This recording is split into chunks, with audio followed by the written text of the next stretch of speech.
สบายดีเนาะมื้อนี้จะมาบอกทางไปงานดองเท่าแม่ครับนางเอเส้นทางที่เฮาขี่มาแม่นเส้นทางไปโรงงานเบียร์ลาวเนาะขี่มาตามทางแล้วเลี้ยวขวาตามคลองเมืองไงเนาะเลี้ยวขวาเข้ามา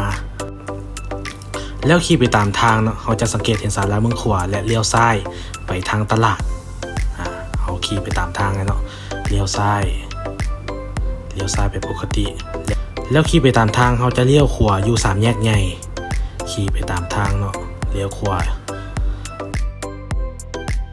แล้วขี่ไปตามทางจะสังเกตเห็นหม้อแบงใหญ่เบื้องขวาเนาะแล้วเฮาเลี้ยวซ้ายเพื่อไปทางวัดหลังจากเลี้ยวซ้ายมาแล้วจะสังเกตเห็นวัดอยู่เบื้องขวาเนาะงานก็คืออยู่เบื้องขวานั่นเองขี่ไปเรื่อยๆขี่ไปไกลวัดหน่อยนึงขี่ไปไกลไปอีกแล้วจะสังเกตเห็นโฮม11โฮม11เนาะคอยขี่เข้าไปหรือว่าใครอยากจอดรถอยู่วัดและย่างมาก็ได้